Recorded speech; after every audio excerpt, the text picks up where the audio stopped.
In a major update into the Zubeen Garg death case investigation, the Singapore police personnel have agreed to provide within 10 days the CCTV visuals and statements from Assamese expatriates currently residing in Singapore who may have relevant information about the high-profile case. This was further informed by Munna Prasad Gupta, the Assam Special DGP and Chief of the SIT, probing the death case of Assamese idol and legendary artist Zubeen Garg. The SIT also formally requested Singapore police to conduct a thorough inquiry into the circumstances leading to the artist's death and share all related evidence, including CCTV footage and documentation from Hotel Pan Pacific where Garg was staying. Briefing the media on Friday about the SIT's recent visit to Singapore in connection with the investigation into the case, Gupta further informed that the SIT has intensified its investigation with a series of meetings in Singapore where the incident occurred. Gupta said that the SIT delegation met officials of the Indian High Commission in Singapore on October 20th to seek legal cooperation in connection with the high-profile case. The following day, on October 21st, the team held a detailed meeting with a 5-member delegation of the Singapore police. During the meeting, Singapore authorities concerned handed over the post-mortem report of the late idol to the Indian investigators. The SIT also visited the site where Zubeen Garg was reportedly drowned. The SIT chief further stated that the sufficient preliminary data has already been obtained for the ongoing probe. He further added that certain Assamese expats may be summoned again if further clarification into the matter is required. In a related development, the Chief Minister's Vigilance Cell in Assam has registered a case of disappropriate assets against Zubeen Garg's 2 PSOs. One of them, identified as Paresh Baishya, allegedly possessed funds in his account for exceeding his official salary.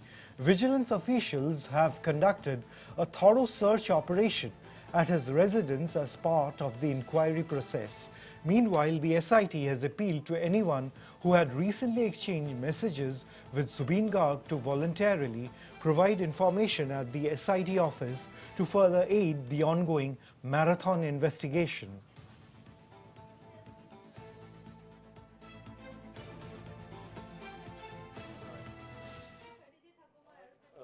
SITৰ দল প্ৰথমতে 20 অক্টোবৰত আমি সিংগাপুৰত থকা ভাৰতীয় উচ্চায়ুক্তৰ লগত এখন বৈঠকত মিলিত হৈছোঁ। এই বৈঠকত আমি সিংগাপুৰৰ পৰা যিখিনি লিগেল এছিষ্টেন্স বিচাৰিছোঁ তাৰ বিষয়ে আমি আলোচনা কৰিলোঁ। তাৰ পিছত 21 তাৰিখে আমি সিংগাপুৰৰ আৰক্ষীৰ উচ্চ পৰ্যায়ৰ 5জনীয়া এটা দলৰ লগত আমি বৈঠকত বহিলোঁ। সেই বৈঠকখন খুব সফল বৈঠক হৈছিল। সেই বৈঠকত আমি সিংগাপুৰ আৰক্ষীৰ লগত তদন্তৰ বিভিন্ন তথ্য বিনিময় কৰিলোঁ।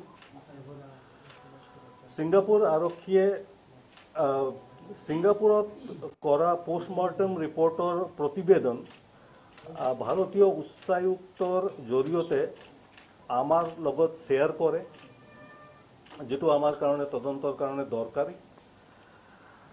ইয়াৰ লগতে আমি তেখেতসকলক এইটো কথা ক'লো যে আমিও তদন্তটো এটা সময় সীমাৰ ভিতৰত সম্পূৰ্ণ কৰিব লাগিব।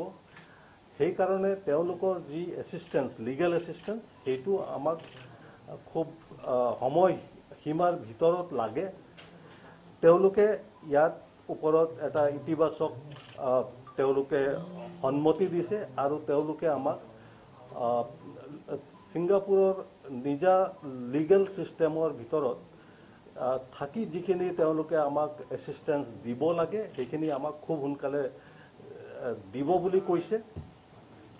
ইয়াৰ লগতে আমি ঘটনাৰ কেছটোৰ লগত জড়িত যিখিনি ঘটনাস্থলী আছিলে, বিভিন্ন ঘটনাস্থলী আছিলে, সেইখিনিও আমি পৰিদৰ্শন কৰিলোঁ। আৰু ইয়াৰ লগতে বাকি যিখিনি তদন্তৰ কাম লিগেলি আমি ছিংগাপুৰত কৰিব পাৰোঁ সেই গোটেইখিনি কাম আমি কৰিলোঁ। নিশ্চয় এইটো খুব এটা সফল আমাৰ ভ্ৰমণ হৈছিল। আমি যিখিনি ছিংগাপুৰ আৰক্ষীৰ লগত মিলিত হ'লোঁ বৈঠকত, সেইটো এটা সফল বৈঠক হৈছিল আৰু আমাৰ তদন্তৰ কাৰণে লাগতিয়াল বহুত এটা ভাল পদক্ষেপ এইটো হৈছে। CCTV ফুটেজৰ কথা আমি ছিংগাপুৰ আৰক্ষীক ক'লোঁ, সেইটো তেওঁলোকৰ দ্বাৰাহে আমি পাম। আমি ডাইৰেক্টলি হোটেলৰ পৰা ল'ব নোৱাৰোঁ বা তেওঁলোকে আমাক নিদিব, কাৰণ এইটো ছিংগাপুৰ আইনৰ মতে হ'ব। এই ক্ষেত্ৰত ছিংগাপুৰ আৰক্ষীয়ে আমাক আশ্বাস দিছে যে তেওঁলোকৰ নিজা ইণ্টাৰনেল প্ৰচেছ কৰি খুব 10 দিনমানৰ ভিতৰত আমাক এটা পজিটিভলি তেওঁলোকে ৰেছপন্স দিব। ছিংগাপুৰ নাগৰিকৰ ষ্টেটমেণ্টৰ ক্ষেত্ৰত অকল তেওঁৱেই নহয়, আৰু কেইবাজন ছিংগাপুৰ নাগৰিকৰ ষ্টেটমেণ্ট আমাক লাগে। সেইখিনি আমি ইতিমধ্যে এমনেটত পঠিয়াইছিলোঁ আৰু আমাৰ বৈঠকত ছিংগাপুৰ আৰক্ষীৰ লগত আমি এই কথাটো জোৰ দি কৈছোঁ।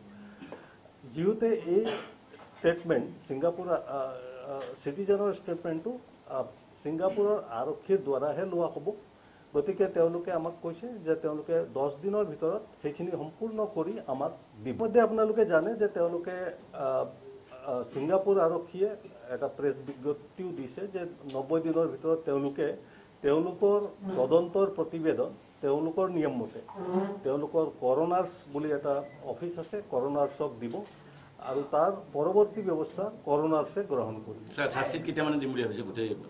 আমি যিটো আইনত BNSS-ত যি সময়সীমা আছে, সেই সময়সীমাৰ ভিতৰত আমি কোৰ্টত প্ৰতিবেদন দাখিল কৰিম।